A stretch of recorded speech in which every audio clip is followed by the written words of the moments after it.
Hello everyone, সবাই কেমন আছো? আশা করছি খুব ভালো আছো। তো আজকে আমরা ক্লাস 5 ওয়েস্ট বেঙ্গল বোর্ডের যেটা ইংলিশ বুক ব্লসমস তার প্রথম চ্যাপ্টার গান্ধী দ্য মাহাত্মা যে চ্যাপ্টারটা আছে সেই চ্যাপ্টারটা আমরা পড়ব। তো ছবি দেখে বুঝতেই পারছো এটা গান্ধীজি নিয়ে লেখা, তাই না? আচ্ছা, আমাকে কমেন্ট সেকশনে জানান তো গান্ধীজির ডেট অফ বার্থ কবে? সবাই আমরা জানি আমাদের ন্যাশনাল হলিডে থাকে, ঠিক আছে? একটা হিন্ট দিচ্ছি, অক্টোবর মাসে। তাহলে গান্ধীজির ডেট অফ বার্থ কবে তোমরা কিন্তু অবশ্যই কমেন্ট সেকশনে জানাবে। তো চলো দেরি না করে ভিডিওটা বোঝা যাক আর আমাদের টেক্সটটা আমরা পড়ার চেষ্টা করি। চলো। তো কি বলছে না, একদিন কি হলো, একটা ছোট্ট ছেলে গান্ধীজির সাথে দেখা করতে এলো। তার one day a little boy visited Mahatma Gandhi. Mahatma গান্ধীকে জানি আমরা।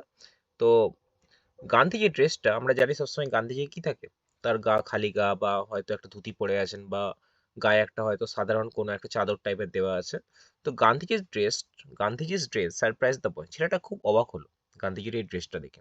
মানে এত বড় একজন মহান ব্যক্তি, তার গায়ে কোনো জামা নেই। Such a great man without a shirt, he wonder. Wonder মানে অবাক হলো ভেবে। Why don't you wear a shirt? এবার ছেলে, বাচ্চা ছেলে, সে কি বুঝবে, সে কৌতূহল বশত জিজ্ঞেস করে ফেললো, আচ্ছা গান্ধীজি, আপনার কোনো জামা নেই কেন, বা আপনি জামা পরেননি কেন? গান্ধীজির উত্তরটা সত্যিকারের ছেলেটা অবাক হয়ে গেল। গান্ধীজি বলল, টাকা কোথায়? হোয়ার ইজ দ্য মানি সান? গান্ধীজি ছেলেটাকে সান বলে সম্বোধন করলো, দিয়ে বললো, টাকা কোথায়? গান্ধীজি আক্স জেন্টলি, ভালোভাবে, জেন্টলি মানে নম্রভাবে, ভালোভাবেই পোলাইটলি জিজ্ঞেস করলো, আমি তো খুবই গরিব, তাই আমার জামা কেনার টাকা নেই। I am very poor, I cannot buy a shirt. The boy felt pity. Pity মানে কি? খারাপ লাগলো। ছেলেটার কথাটা শুনে খুবই খারাপ লাগলো। বাচ্চা ছেলে, শিশুর মন জানি আমরা। ছেলেটা কি বললো, জানেন আমার মা কিন্তু খুব ভালো সেলাই করে। সিউজ মানে হচ্ছে সেলাই করা। আমার মা কিন্তু খুব ভালো সেলাই করে। ওয়েল এখানে অ্যাডভার্ব। সে she makes all my clothes, আমার সমস্ত জামা কিন্তু তিনিই করেন। কে? ছেলেটার মা। I will ask her to sew you a shirt for you, আমি আমার মাকে বলবো যাতে উনি আপনার জন্য একটা জামা করে দেন। এবার গান্ধীজি অন্যভাবে ভাবছেন। গান্ধীজি অ্যাকচুয়ালি মনে করতেন সমস্ত ভারতবাসী যতজন আছে ভারতের নাগরিক, প্রত্যেকেই তার ছেলে মেয়ে। তাহলে একজন বাবা যেমন তার সন্তানরা জামা কাপড় না পরতে পারলে সে পরতে পারে না। কখনো দেখেছো তোমার বাবা কখনো এরকম হয়েছে তোমাকে কিছু না কিনে দিয়ে সে নিজে কিনে নিয়েছে? তোমাকে জামা প্যান্ট বা নতুন কোনো পোশাক আশাক না কিনে দিয়ে সে নিজে পরেছে? কখনো হয় না। সে সবার আগে কি করে, সবার ফ্যামিলির ব্যাপারটা দেখে, ছেলের দেখে, মায়ের দেখে, সবার দেখে, তার ওয়াইফের দেখে, মানে তোমার মায়ের দেখে, তারপরে কিন্তু সে নিজের জন্য দেখে। তো গান্ধীজিও কিন্তু নিজেকে গার্জিয়ান মনে করতেন, নিজেকে পিতার মতো মনে করতেন, ঠিক আছে? কাদের না ভারতীয়দের। তাই বলছে দেখো, how many shirts can your mother make? কতগুলো জামা করতে পারবে? এবার ছেলেটা বললো, কতগুলো মানে একটা লোকের কতগুলো জামা লাগে? Just tell me how you need, যতগুলো লাগে তোমার বলো। দুটো, চারটে, পাঁচটা, ম্যাক্সিমাম 10টা, এর থেকে তো বেশি নয়। Said the boy, she will make as many as you want, যতগুলো আপনার চাই আপনাকে করে দেবে। Gandhiji thought for a moment, এবার গান্ধীজি কিছুক্ষণ ভাবলেন। কেন? উনি কাউন্ট করছেন কতজন আছে। দেন হি সেড, তারপরে তিনি বললেন, I have a very large family son, খুবই বড়। এবার ছেলেটা এখনো ভাবছে খুবই বড় মানে কতজন, ফ্যামিলি মেম্বার কত হবে? 20, 25, 30, 50, খুব বেশি হলে 50, এর থেকে তো বেশি নয়। কিন্তু গান্ধীজি বললেন, I have 40 crore brothers and sisters, প্রায় 40 কোটি আমার ভাই বোনেরা আছে। মানে ভাই বোনেরা বলতে ভারতীয় নাগরিকদের কথা বলা হচ্ছে, সমস্ত ভারতবাসীদের।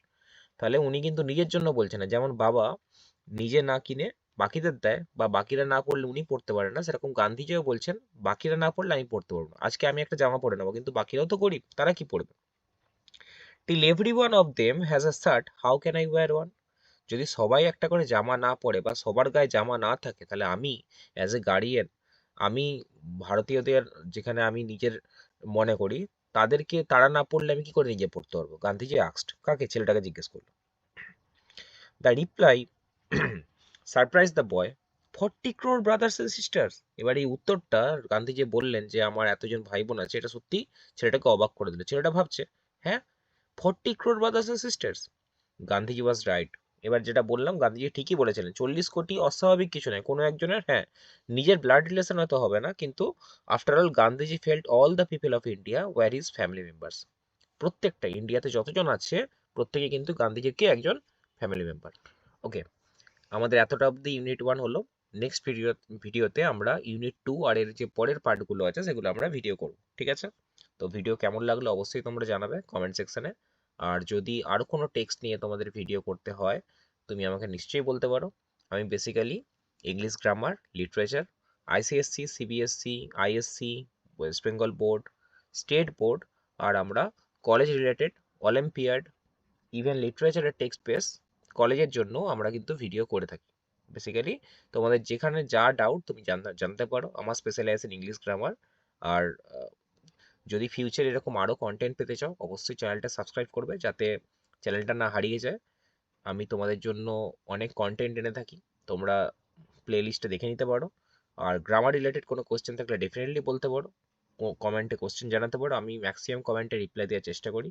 যদি কারো কোনো জায়গায় বুঝতে অসুবিধা হয়, কোনো ওয়ার্ডে কোনো পার্টে বুঝতে অসুবিধা হয়, বা চাও আমি কোনো জিনিস নিয়ে ভিডিও করি, সেক্ষেত্রে অবশ্যই কিন্তু আমাকে কমেন্টে জানাবে। আজকে এতটাই থাক, দেখা হচ্ছে নেক্সট ক্লাসে অন্য কোনো টেক্সট নিয়ে। ঠিক আছে? তো ভালো থেকো সবাই, পড়তে থাকো আর ইংলিশকে অবশ্যই ভালোবাসবে। চলো বাই, টাটা।